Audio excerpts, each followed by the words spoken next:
Boom! Hello, hello, hello! Welcome to another episode of Quoth the Camser.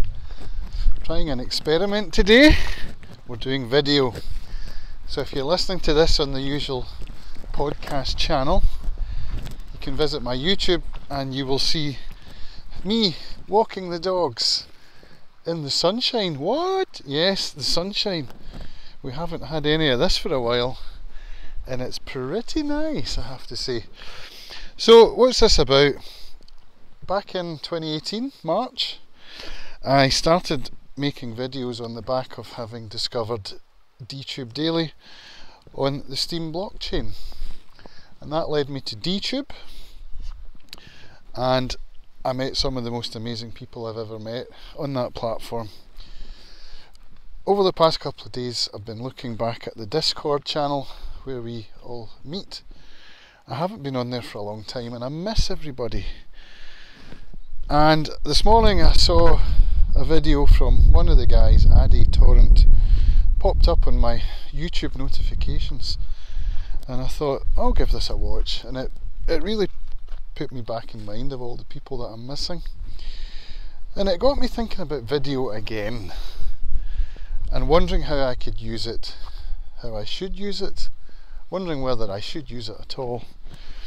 And I think I should, you know. I'm actually a virtual ticket holder for the Social Media Marketing World 2020 conference, which took place a couple of weeks ago in San Diego.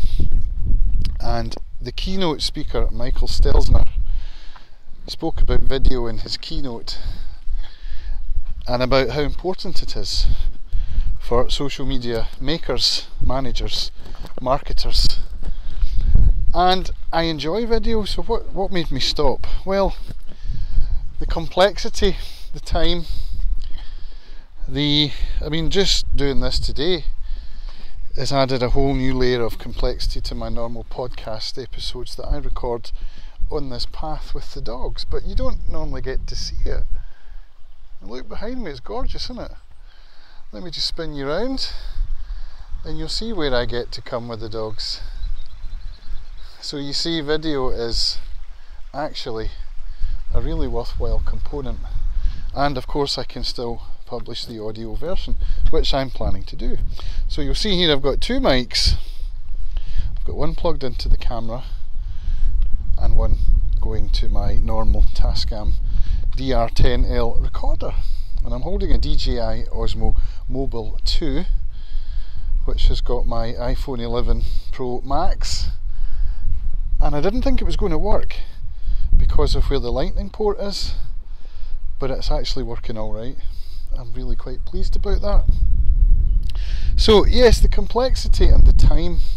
My video editing skills are rudimentary at best. I struggle with it, to be honest. So much so that I've stopped offering it as a service to my social media client, which is Crofters Music Bar and Bistro in Brodick. At least on the monthly retainer contract that we have. I will offer it as supplementary. In other words, I will do it for them, but on a project by project basis, because the time it takes me to edit, to transcribe, to publish,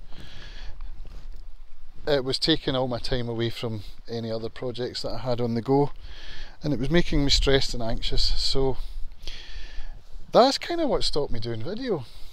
Now, I spent a lot of money on gear when I discovered the D-Daily group and went in deep. I actually did vlogging 4 or 5 months, almost on a daily basis, and sometimes just from my phone. You know, I was actually uploading and editing on my phone, which was a good experience and a good skill to learn. And I bought some camera gear and microphones and stuff. I mean, I've always been interested in photography, so camera gear has been part of my life for quite a long time, since Hamish was born, 2006, when I got my first DSLR. And when I decided I wanted to start doing video, I had to upgrade my equipment because I was using a Nikon D300, which didn't do video, So I jumped into the Sony system, and I now have 2 Sony cameras, which were bought primarily for video, and I'm not using them, you know. So I'm not going to get better at using them unless I'm actually using them. I don't think this is the right kind of thing for using those cameras, simply because of the weight and the complexity. I mean, this DJI Osmo Mobile 2 is not very heavy, and already my arm is hurting. I've swapped it over twice to my other hand. It also means I can't let the dogs off, because if another dog comes... Oh no, the gimbal's collapsed. Let me see if I can switch it off and back on and see if it rebalances. It does not. Okay, so Houston, we have a problem. See if that's going to keep happening. I think this phone is actually a bit on the heavy side for this gimbal, so maybe I'm going to have to upgrade it if I want to keep doing this. That's a decision I'm going to have to make. Yeah, what we're saying about the dogs is that if another dog comes, or a car comes by, which happens, you know, 1 time in 100, but it happens, and so I would have to have both hands free to put the dog's leads back on. You get where I'm coming from? So I don't know about doing this. What I would like to do more of is video in the house. I would like to do more video for my website. At the moment I'm building my website, camssocial.media, and working on putting some packages together and stuff like that. And I think having my coupon on the screen talking about my services, I think that would be good. I have the equipment to do it. I can do it in the house and try and make it look as professional as I can. And I've got to improve, you know, my video skills, as I said, rudimentary at best, and I want to improve, and in order to do that I have to keep doing it. So that's where I'm at today, folks. What I've discovered just in this short experiment is that walking the dogs and holding the video with the dogs in the lead is not going to work. So if I can find a place like this to stop, that's fine, and talk into the camera for a bit. But I don't know, I'll keep thinking about it.